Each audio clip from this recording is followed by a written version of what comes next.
Hey guys, today I just wanted to talk about just a few questions that came up about um, conversions and how to calculate some drug doses. So I thought I'd put those up here. So the first question is, how many milliliters are in 740 liters? Well, to answer this question, we really have to know how many milliliters are even in 1 liter. So we have 1,000 milliliters for every 1 liter. That's a lot of water. That's a lot of fluid that they got right there.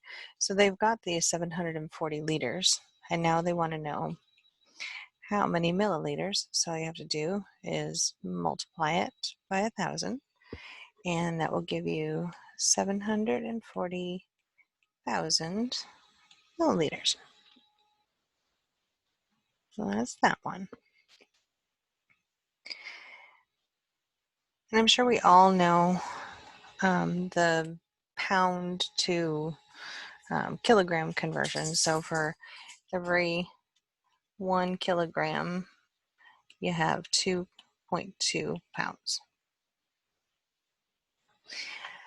But this question gets a little tricky on you and is asking for the grams. So how many grams are in a kilogram? So there's 1,000 grams is in 1 kilogram. So for this question, what I'm going to go ahead and do is figure out the kilograms first. So then I can take it back to the pounds.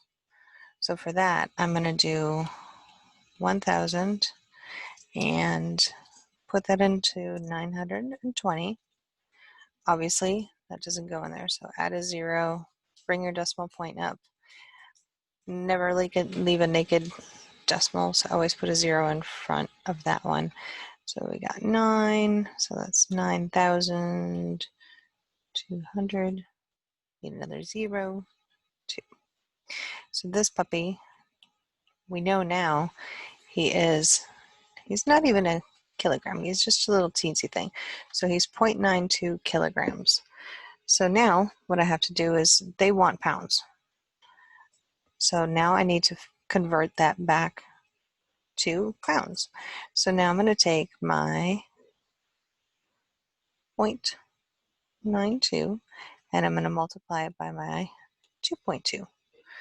So that gives me 481,184. 202. And remember, count your places behind these decimals, and that's where you're going to put your, so one, oops, excuse me, no, not there, here. So this dog is 2.02, oops, excuse me, pounds. I almost put the wrong one there. That's how big it is. So you just got to kind of watch your wording in here just to make sure they're not switching it up on you somehow. And then here's another one. How many milligrams of clavamox does a 32-pound canine require if the dose is 0.2 megs per kg? All right, so they've given us pounds. We got to get it to kegs. So let's do that first. So we've got 32 divided by 2.2, which gives me 14.55 gigs. All right, so we're going to start there. Now, I know you have probably been taught weight times dose divided by concentration in order to figure out your drug calculations, which is true. This is absolutely gold standard. That's what you do. But sometimes you don't need to do that. Sometimes they're just telling you what it is. The doctor's like, all right, this dog needs this. He needs 0.2 megs per kg. So now all I need to do is actually just multiply that. So 0.2, and then that would take me to 0.009 2, then put your decimal.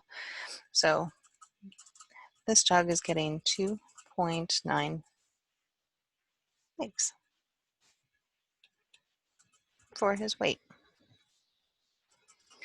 But yeah, this is really a good rule of thumb, but I know when I was learning how to do this, sometimes you get a little confused because it's like you're missing a number, but you're not really missing a number. They're just giving you the answer, and they're just telling you just multiply it and figure it out.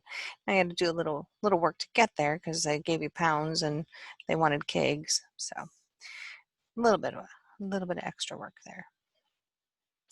All right, and we got this big guy. So how many milligrams of meloxicam are needed for a dog that weighs 54 pounds if his dose is 1 meg per pound? So for every pound, he's getting 1 meg. So for this one, I know he needs 54 times 1. If we want to just math it all out, so he is going to be getting 54 megs because he's 54 pounds, right? But then sometimes it's a solution. So there's another video that I have on solutions and dilutions, and I think some people try and plug that equation into this problem, and you don't even need to go there with this one. This one is actually much easier than it looks. So for this one, if you think about it, this is 40 megs per mil, right? So now I'm going to go ahead and I'm going to take 54, which is what he's getting, and I'm going to divide that by this 40, which should give me 1.35 ml. So that's how much you're going to draw up. So this is his concentration, right? So I need to only draw up 1.35 ml, and that should give him 54 megs of what he is required. And we could even math it backwards if we really wanted to. 1 whole would be 40, and then 35% of 40 would be 14. So 14 plus 40 would be 54, which is his total dosage. And then this question goes one step further, and it says, uh-oh, you just went in the back. You have only got 15 megs per mil in stock. Now you got to redo all your calculations. Well, don't sweat it. It's no big whoop. So you're going to go 54 divided by 15 instead of the 40, because this is what the doctor thought you had, but lo and behold, this is what you actually had in stock. So if you math that one out, it'd be 3.6 mLs. That's how you're going to pull that one up. And again, if you math it backwards, if you think about 15 times 3.6, you're going to end up back at 54 megs. So that was what your dog is going to be getting, and that's what you need to pull up. All right. Next one. If you give a 22-pound Schnauzer 10 milligrams of 100 megs per ml of carprofen, how many mLs are you going to need to draw up? Okay, so for this one, what we're going to do is, where did I put it? There we go.